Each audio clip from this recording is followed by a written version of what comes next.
ចិនដាអញ្ចឹងចាហ៊ានទៅរៀបការជាមួយប្រុសថ្មីស្រីចិត្តតាใจប្រណីដល់រូបប្តីដែលខ្វាក់ទាំងផងស្រីចិត្តតាใจប្រណីដល់រូបប្តីដែលខ្វាក់ទាំងផង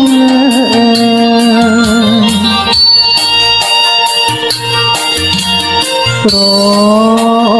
នោះតែដៃ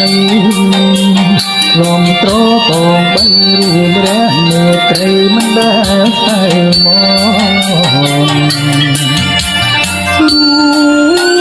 ហ៍រួមស្នងគឺក៏ស្គមតែនួនល្អដាច់ចិត្តទៅរៀបការជាប់រួមស្នេហ៍រួមស្មោះមានដែលខំ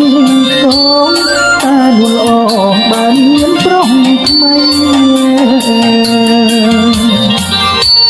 កូនប្រុងសំព្រោះពេញចិនដាពេលណាម្ដាយថ្លៃមានប្តីថ្មីហើយ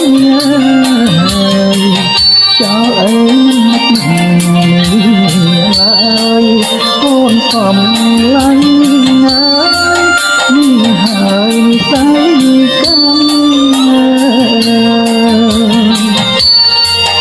ជាតិនេះជាតិក្រោយកុំឲ្យយល់ជាតិតាំងលើត្រី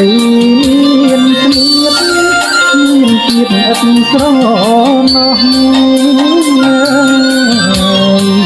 ជាតិអើយជាតិក្រោយ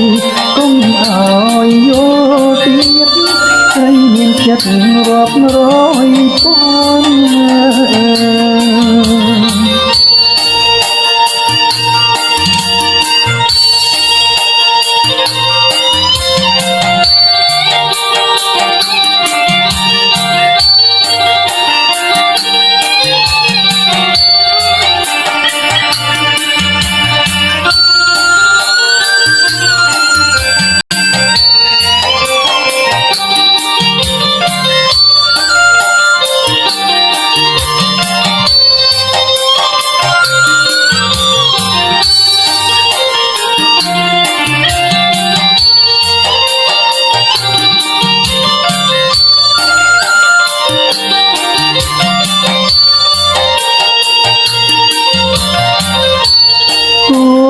ត្រង់សំឡាញ់ព្រោះពេញចិនដាពេលណា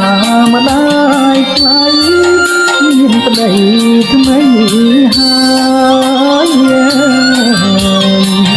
ចោលអើយមិនឡើយកូនសំឡាញ់ហើយនេះហើយស័យចាំ